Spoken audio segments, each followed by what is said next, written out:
E vai, casa normale, giardinetto normale, i nani da giardino normale, una persona, è una MILF, è una persona normale. Suoni la porta e vedi che cosa ti apre. Dring.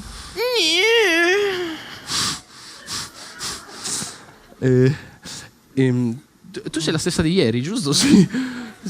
Ti apre questa tizia bella, con lo smalto sulle unghie dei piedi, quindi nero, quindi molto aggressiva, che finge di avere un'età che non ha più perché c'ha le calze a rete ma c'ha la cicetta che esce fuori tipo Auricchio, non so se avete presente, ok?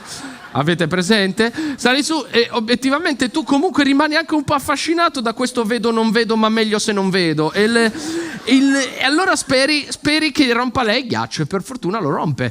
Ciao. Vuoi entrare dentro? Sì, grazie. Non vuoi prima entrare in casa?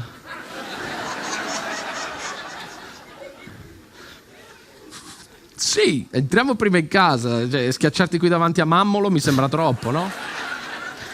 Quei nani hanno visto di tutto. Questi nani hanno visto di tutto. Conta che da quando ce l'ho Cucciolo è diventato un uomo. Va bene, posso seguirti in casa? Che Seguimi. Imbarazzato? Ok. Segui, lei è molto agile sui tac, non credo. Allora, però non importa. E come inizi a seguirla, ti investe quest'onda di profumo devastante che tu dici, ma scusa, buono profumo, buono. Ma quanto ne hai messo? 3. Ma l'unità di misura conta, Quanto? Gocce. 3 gocce. Una qui. Sì, non voglio sapere dove hai messo le gocce. Una qui. Non mi interessa sapere. Una. Non mi... la terza goccia... No. Qui. Dove mi sono appena depilata. Cioè lo usi come dopo barba, tipo? Sì, fa quell'effetto. Ok.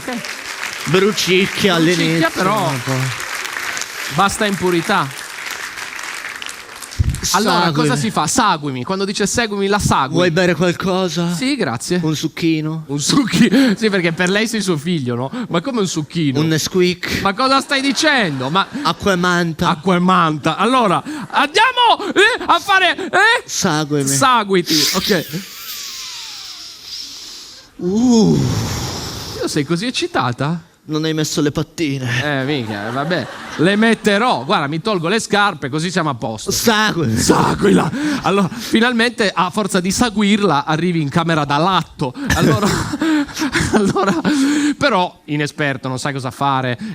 Speri che inizi lei. No? Ci facciamo dei massaggi. Sì, dei massaggi.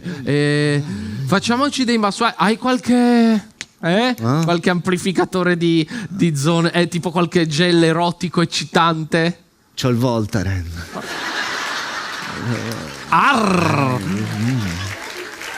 No, il Voltaren lo lasciamo lì. Mi spoglio. Si spoglia. La camiciatta. Fuff. Vola la camiciatta e tu neanche te ne accorgi. Tutto è tornato sexy, la goffaggine non c'è più. Oddio. Sting. Slaccia il ferretto del reggiseno e lo lancia. Il reggiseno si libera in aria come gabbiano e tutto è diventato incredibilmente poetico.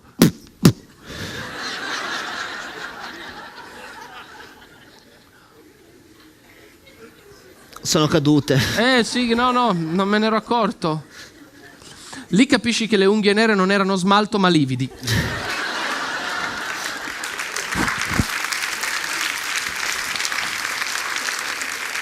Non so cosa fare. Ci serve un carrello? Cosa ci serve? Aspetta. Per fortuna le lega al collo. Ma diciamo che non è che... Allora io... Mi spoglio. Sì, ma andiamo perché io mi sto veramente... Vai tranquillo. Si spoglia. Lì. La calza. La galzarete. Sì, sexy, molto sexy. E scende oltre la coscia. Devo dire che la ritenzione non aiuta perché toglie la calza ma rimane la forma tipo rolatina, non si capisce. Però non importa, scioglie, è in forma, è comunque in forma, è tutta depilata liscia, preparata, era pronta la caviglia, il piedino, oddio, va avanti! Mi sono bloccato. Ecco, quindi basta, getti la spugna, torni con le tue coetanee e quando ti chiedono com'è andare con una MILF, ecco, per riassumere com'è andare con una MILF è sognare di metterla a 90 ma purtroppo trovarla che è già così. Ecco, questa è la chiusa di tutto.